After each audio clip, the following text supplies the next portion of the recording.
కుప్పగుత్త కింద గుత్త కింద గంపగుత్త కింద సారీ కొంచెం తెలుగులో కొంచెం వీక్లే గంపగుత్త కింద ఏ రకంగా దీనికి మా ప్రభుత్వానికి కనెక్షన్ ఇస్తారు? ఏ రకంగా కనెక్షన్ ఇస్తారు? అసలు అన్ని కనెక్షన్లు చంద్రబాబు నాయుడు హయాంకు కనిపిస్తూ ఉంటే ఇలా తీసుకొచ్చిన దగ్గర నుంచి వాళ్ళ హయాంలో సప్లై చేయడం దగ్గర నుంచి ఇప్పుడు టెస్ట్ శాంపుల్స్ ఫెయిల్ అయితే మళ్ళీ తిరిగి టీటీడీలోకి తీసుకురావడం దగ్గర వరకు అన్నీ ఆ పక్కే కనపడతా ఉంటే నువ్వు ఎందుకు 2019లో ఆపుతున్నావు? 2014 దాకా ఎందుకు చేయడం లేదు ఎంక్వైరీ?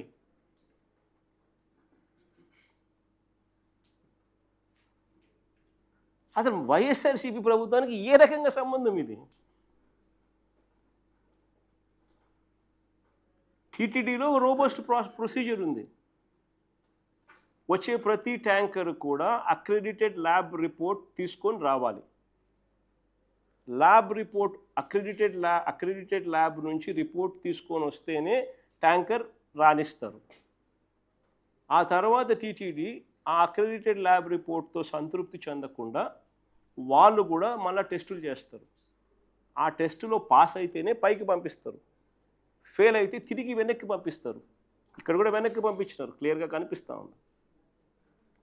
చంద్రబాబు నాయుడు గారి హయాంలో గతంలో 15 సార్లు అలా ట్యాంకర్లు వెనక్కి వెళ్ళాయి. వైఎస్ఆర్సీపీ హయాంలో గతంలో అలా 18 సార్లు వెనక్కి పంపించేసినారు టెస్ట్ ఫెయిల్ అయితే. అక్రెడిటెడ్ ల్యాబ్ రిపోర్ట్ అనుకూలంగా ఉన్న టీటీడీ చేసిన టెస్ట్ ఫెయిల్ అయితే వెనక్కి పంపించే సాంప్రదాయం. మరి అలాంటప్పుడు ఏ రకంగా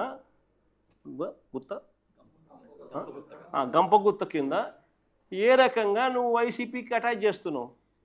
వైఎస్ఆర్సీపీ హయాంకి అటాచ్ చేస్తూ ఉండవు. వైఎస్ఆర్సీపీకి ఏం సంబంధం? తప్పు జరిగింది ఇప్పుడు చంద్రబాబు నాయుడు హయాంలో. రిజెక్ట్ చేసిన ట్యాంకర్లు మళ్ళీ వెనక్కి తీసుకొని నువ్వు వాడావు. సిబిఐ ఛార్జ్ షీట్లో చెప్పింది, నేను చెప్పలా. వాళ్ళ ఛార్జ్ షీట్ నెంబరు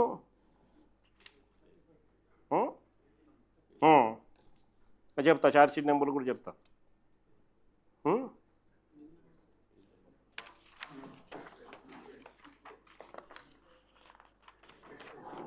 వాళ్ళ charge sheet number CBI SIT final charge sheet page number 44,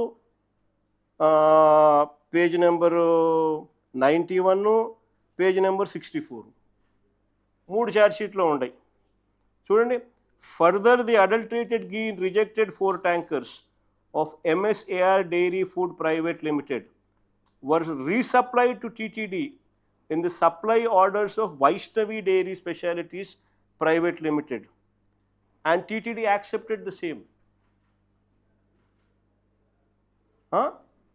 Instead of directing the rejected 4 tankers of MSAR Dairy Food Private Limited, they directed the 4 drivers of Vaishnavi Dairy Specialities Private Limited A6 to conceal 4 rejected tankers. Accordingly, the drivers secretly took possession of the 4 rejected ghee tankers and diverted them to a concealed location near Sri Raghavendra Crusher, approximately 2 kilometers away from Sri Vaishnavi Dairy Specialities Private Limited on 27/7/2024 at 4 a.m. The rejected ghee of MSAR Dairy Food Private Limited resupplied to TTD during August 2024 and September 2024. CBI charge sheet స్వామి ఇది. సరే, AR dairy గురించి మాట్లాడతాం. దాంట్లో ఇంకో దాంట్లో ఈ next దాంట్లో అది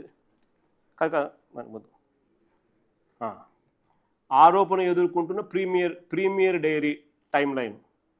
సిబిఐ సిట్ ఛార్జ్ షీట్లో ఆరోపణలు ఎదుర్కొంటున్న ప్రీమియర్ అగ్రి ఫుడ్స్ 2013 నుంచి 2014-19 మధ్య చంద్రబాబు హయాంలో వరుసగా టెండర్ దక్కించుకుంటూ నెయ్యి సప్లై చేసింది.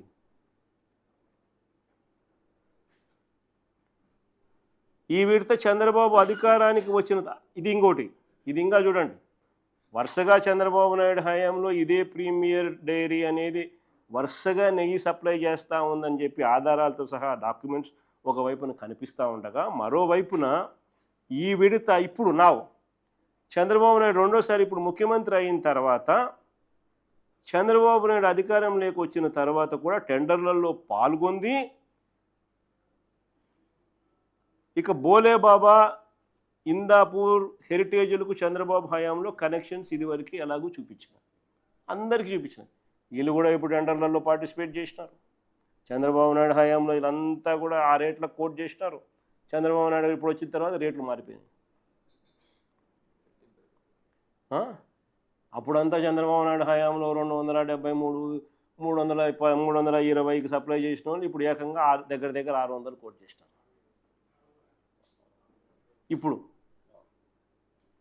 ప్లస్ ఇంతకుముందు నేను చెప్పిన కనెక్షన్, బోలేబాబాకు ఉన్న కనెక్షను, ఇందాపూర్కున్న కనెక్షను, ఇందాపూర్ ఇంతకుముందు ఏ రేట్లు కోట్ చేసినారు, ఇంతకుముందు చంద్రబాబు నాయుడు టైంలో ఎప్పుడు సప్లై చేసినారు, ఇప్పుడు 658కి మళ్ళీ టెండర్లు ఎట్లా దక్కించుకుంటున్నారు.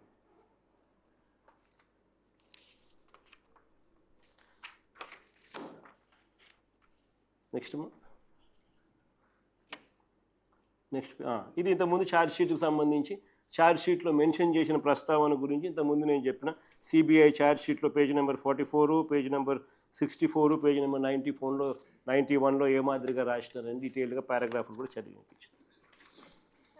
ఇప్పుడు నేను చెప్పండి, ఇప్పుడు ఈ డాక్యుమెంట్లు అన్నీ చూసినారు, ఇంత ఆధారాలు కనిపిస్తూ ఉన్నాయి. ఇప్పుడు చెప్పండి, అసలు చంద్రబాబు నాయుడు గారు అనే వ్యక్తిని, హెరిటేజ్ అనే సంస్థ, ఈ రెండూ కూడా తప్పు చేసినట్టు ఇంత ప్రస్ఫుటంగా కనిపిస్తూ ఉన్నప్పుడు ఏ రకంగా చంద్రబాబు నాయుడు గారు అనే వ్యక్తి 4 ఏళ్ళు తమ వైపు చూపిస్తూ ఉంటే ఒకవైపు ఇలా ఏలెత్తి ఇంకొకరి మీద ఎలా చెప్పగలుగుతారు? దేవునితో చంద్రబాబు నాయుడు గారు అబద్ధాలతో మోసాలతో దేవునితో చెలగాట మాట్లాడు. అందుకని దేవుడు బుద్ధి వచ్చేట్టుగా మొట్టకాయలు వేస్తూ ఉన్నాడు.